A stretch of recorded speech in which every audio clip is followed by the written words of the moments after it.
Guys, today the market is down big. The NASDAQ's down almost 2%. The S&P is down well over 1%. As you can see, the heat map here, a lot of red, especially on the big companies.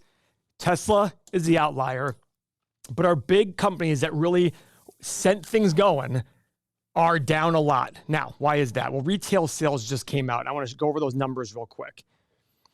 Retail sales increased 0.4% in October. Even better, September sales gain increased 0.8% versus 0.4%. So it was revised up. Now you might be thinking to yourself, well, the consumer is doing well. Why is the market down? Well, guys, everybody in the market wanted rate cuts. This asks the question, do we need rate cuts if things are going this well? As I always said, repeated till I'm blue in the face. Why cut rates if the economy is going well? You cut rates when things are going poorly.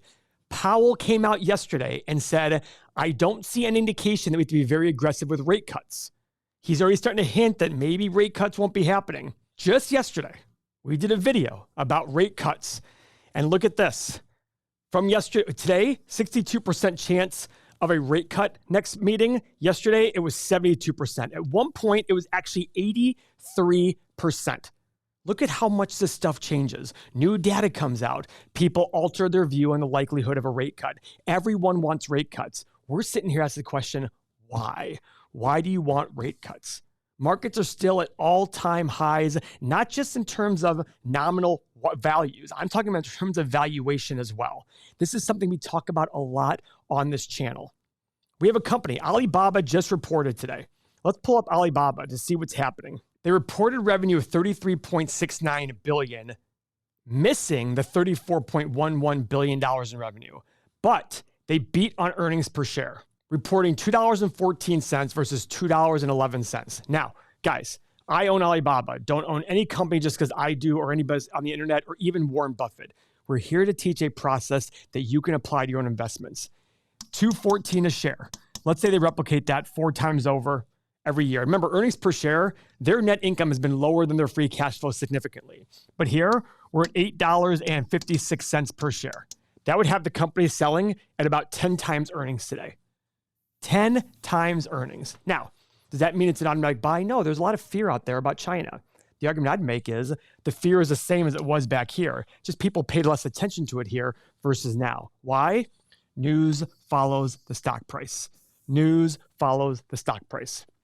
You look at interest rates. They went from 0% to 5.25 to 5.5% very quickly. We thought that was going to make markets fall. It did not. Markets skyrocketed from there. But you look at this and wonder why that is. Home sale, we're like, oh man, home prices are going to collapse. They did not. Why? Because the economy was doing better. Supply was limited in homes and inflation was high. Inflation is the friend of real estate. The point I'm trying to make here is a lot of times the most obvious things that happen don't necessarily happen. We see companies do a double beat and they go down in price. We see companies do a double miss. They go up in price. There's a lot of factors in there. That's why we encourage people to sit there and get rid of all the noise, buy great companies at great prices. But the difference is what's a great price for Apple versus what's a great price for Sprouts Farmers Market. They're very different in terms of valuation. That's what we're trying to teach on this channel. Consumer spending makes up 68 to 70% of our entire GDP. That's a huge, huge percentage. As a comparison, in China, a fast-growing middle class, they're only at 39%. Almost half. Now, is that still a lot? That's still a lot. But imagine how much potential China has to grow. That's what I sit there and I talk about China. Yes, there's a lot of fears geopolitically about China. But I ask you one question. Where do you think China is going to be in 10 or 20 years? Do you think it's going to be more capitalist, wealthier, or do you think it's going to be more communist and poorer? If you think it's going to be more communist and poorer, absolutely, avoid all China. And if you don't understand China, I get that. Don't ever invest in something that you don't understand or you don't feel comfortable with. That's what makes investing difficult. Because a lot of times, in order to be better, you have to think a little differently. You have to see something that other people don't see. And what I look for is I think in long-term perspective. Where do I think this company will be in 10 or 20 years? If I think it's going to be much more valuable in terms of revenue and profit, then if I can pay a good price today, I will do just fine. Because in the short run, stocks are a voting machine. In the long run, they're a weighing machine. Look at this. For Alibaba, Their 52-week high was 1 month ago at $118 a share. They're now at $87 per share. That's a 30% drop all day long. I look at that saying, in 1 month, their value dropped 30%. That seems a little bizarre, don't you think? And the 52-week low was earlier this year at $66. So from the low of 66 to the high of 117, that's almost 100% gain. It's an 80 or 90% gain in a matter of less than 10 months. I want you to see that and go, man, markets are pretty irrational.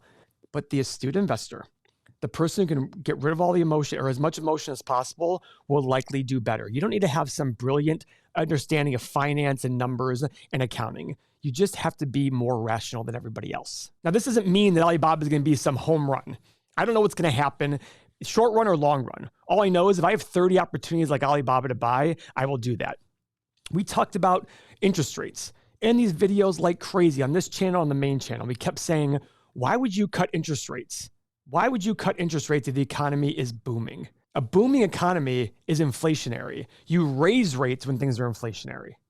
But right now we're cutting rates to what? Spur what? More economic growth? We have the strong retailer. And it's amazing to me, I've been hearing lately, especially with the Trump election last week, oh, the economy is great. Now it is. Before, oh, it's crap. Everybody has a different opinion. I think the economy has been fine. I don't know. My biggest concern about anything in the US is two things. One, our debt levels relative to GDP. And two, the market valuations right now. We're at historical highs, twice the overvaluation level of the 2000 tech bubble. Where's it going to end? When is it going to end? I have no idea. What I do know, what I do very confidently say is the next 5 or 10 years will probably not be as good as the last 5 or 10 years. So with the market down so much today, the question is this the start of something bigger? Is this the start of a big fall? Is this the beginning of this bear market I've been calling for a while? I have no idea. I have no clue. I wish I did. And all I say when I talk about valuation is valuations are very high. Take that for what you want. A lot of people will hear what they want to hear. Oh, Paul's saying the market's going to crash. No, I have no idea when or what's going to happen. I do know that the higher overvalued we are, the more likely we are to have a crash. I do think that at some point, there will be capitulation. People will stop buying blindly. It happened with EV. It happened with cannabis. It happened with real estate. It happened with tech. It happens in every market boom. And I look at Bitcoin and crypto and I say, this is the poster child of this bubble. When we're buying digital tokens based on these random people, when I see Scottie Pippen and all these guys all endorsing these things, let me ask you a question. When was the last time you saw Warren Buffett talking about American Express in a commercial? When was the last time you saw Warren Buffett talking about Berkshire Hathaway in a commercial? Yes, he does a lot of PR things because people want to talk to him. But he doesn't sit there and say, you got to buy Berkshire stock. He never says it. In fact, the reason his Class A shares are over $600,000 is he doesn't want everybody to buy it.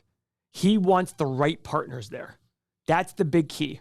Now, guys, if this all makes sense to you, it's hard to be out there thinking these things and going, that makes sense, because you probably don't have many people around you who believe that. I know I didn't for a long, long time, and that was difficult.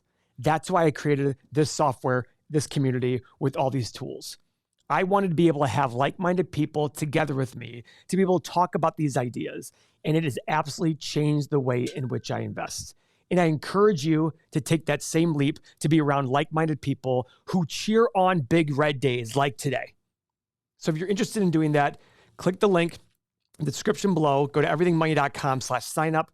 It's $7 for 7 days to try it out. I assure you, you will not regret it, and it'll be one of the best investments you ever make. So spend $1 a day investing back in yourself. Thank you for your time. I'll see you in the community.